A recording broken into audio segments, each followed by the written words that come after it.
Hi friends, welcome to our channel Sumaruchulu.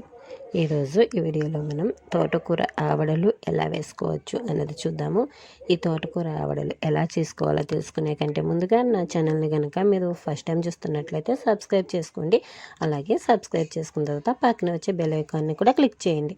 అప్పుడే నేను చేసిన ప్రతి వీడియో నోటిఫికేషన్ మీకు వచ్చి నా కొత్త వీడియోలన్నీ మీరు మిస్ కాకుండా ఉండొచ్చు.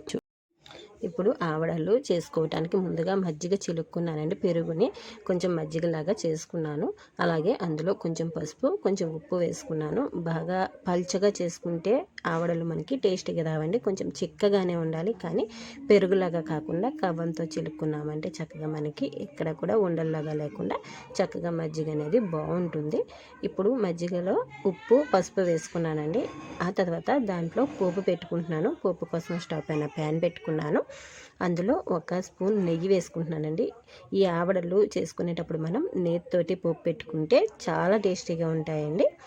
ఇప్పుడు నెయ్యి వేడైన తర్వాత ఇందులో పోపు దినుసులన్నీ కూడా వేసుకోవాలి. దానికోసం 1 అర స్పూన్ ఆవాలు వేసుకున్నానండి. అలాగే కొద్దిగా మెంతులు, అలాగే జీలకర్ర వేసుకున్నాను. వీటితో పాటుగా వాము కూడా వేసుకుంటున్నానండి. వాము అనేది మనం వేసుకుంటే మజ్జిగలో మనకి టేస్ట్ అనేది చాలా బాగుంటాయండి ఆవాళ్ళు. అందుకని చెప్పేసి 1 స్పూన్ జీలకర్ర, 1 స్పూన్ వాము వేసుకున్నాను. ఇప్పుడు ఇవన్నీ కూడా కొంచెం బాగా ఎర్రగా వేగేలాగా వేయించుకోవాలి. ఇవన్నీ చక్కగా వేయించుకోవాలండి. మనం నేతితో వేయించుకుంటాం కాబట్టి హైలో పెడితే అవి కొంచెం మాడిపోయే ఛాన్స్ ఉంటుంది, కాబట్టి సిమ్లో పెట్టి జాగ్రత్తగా వేయించుకోవాలండి. అలాగే మనం ఎండుమిరపకాయలు కూడా వేసుకుని వేయించుకోవాలి. ఇవన్నీ కూడా బాగా వేగిన తర్వాత ఇందులో కరివేపాకు వేసుకుందామండి. కరివేపాకు వేసిన తర్వాత చిటపటలాడిన తర్వాత ఇందులో కొంచెం అల్లం, పచ్చిమిర్చి పేస్ట్ చేసుకుని వేసుకోవాలండి. మనం కొంచెం అయితే గారెల్లో వేసుకుంటామండి. గారెల పిండిలో కొంచెం అల్లం, పచ్చిమిర్చి పేస్ట్ వేసుకుంటాము. అలాగే ఇందులో కొంచెం వేసుకోవాలి. చూసుకొని రెండింటికి బ్యాలెన్స్ చేసుకుని మన కారం ఎంత కావాలి అన్నది చూసుకొని ఇందులో 1 స్పూన్ వేసుకున్నానండి. తర్వాత మనకి కారానికి సరిపడా గారెలు వేసేటప్పుడు పిండిలో కూడా వేసుకోవచ్చు. ఇప్పుడు ఇదంతా కూడా బాగా వేగిపోయిన తర్వాత ఈ పోపు తీసుకువెళ్ళి మనం ఇందాక గిల కొట్టుకుని అందులో ఉప్పు, పసుపు వేసి పక్కన పెట్టుకున్నాం కదా, ఆ మజ్జిగలో ఈ పోపు అనేది వేసేయాలి. ఈ పోపు ఇలా వేసేసిన తర్వాత ఒకసారి బాగా మిక్స్ చేసేసుకుని పక్కన పెట్టుకోవాలండి. ఈ మజ్జిగని మనము తోటకూర ఆవళ్ళు అనేవి మనకి చాలా చాలా టేస్టీగా ఉంటాయండి. ఒకసారి మీరు కూడా ట్రై చేయండి. సూపర్ అంటే సూపర్ టేస్టీగా ఉంటాయి. ఇలా పోపు పెట్టి పక్కన పెట్టుకున్నాం కదా, ఇప్పుడు మనం 3 గంటల ముందుగానే నానబెట్టి ఉంచుకున్న మినప్పప్పు అనేది దీన్ని గ్రైండర్లో వేసి మెత్తగా గ్రైండ్ చేసేసుకున్నాను. మనం గారెలకి పప్పు ఎలా అయితే గ్రైండ్ చేసుకుంటామో ఆ కన్సిస్టెన్సీ ఉండేలాగా వాటర్ అనేవి యాడ్ చేయకుండా గ్రైండ్ చేసుకున్నానండి. చూసారు కదా, ఈ కన్సిస్టెన్సీ ఉండేలాగా గ్రైండ్ చేసుకోవాలి. మనకి గారెలు షేప్ వచ్చేలాగా గ్రైండ్ చేసుకోవాలన్నమాట, వాటర్ అనేవి యాడ్ చేయకుండా. ఇప్పుడు ఇందులో సన్నగా తరుక్కున్న తోటకూర 1 కప్పు వేసుకుంటున్నానండి. అలాగే కారానికి సరిపడా అల్లం, పచ్చిమిర్చి పేస్ట్ వేసుకుంటున్నానండి. జీలకర్ర కూడా వేసుకుంటున్నాను.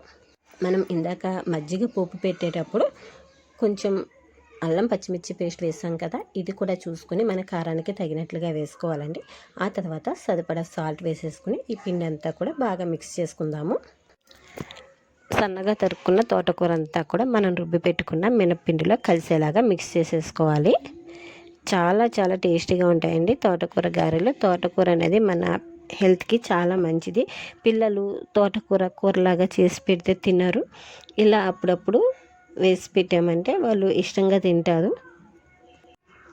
ఇప్పుడు ఇలా కలుపుకున్న పిండిని మనం కాగుతున్న నూనెలో గారెల్లాగా వేసేసుకోవాలన్నమాట. గారెల్లాగా వేసేసుకుని బాగా 2 వైపులా మంచి గోల్డెన్ బ్రౌన్ కలర్ వచ్చిన తర్వాత తీసుకుంటున్నాను. ఇలా ప్లేట్లోకి తీసుకున్న గారెలను చల్లటి వాటర్లో డిప్ చేసి ఆ తర్వాత మనం పోపు పెట్టి ఉంచుకున్న మజ్జిగలో వేసుకోవాలి. మనం ఇలా చల్లటి వాటర్లో డిప్ చేయడం ఎందుకు అంటే పైన అంటి ఉన్న నూనె ఏదైతే ఉందో అదంతా కూడా ఆ వాటర్కి వచ్చేస్తుంది.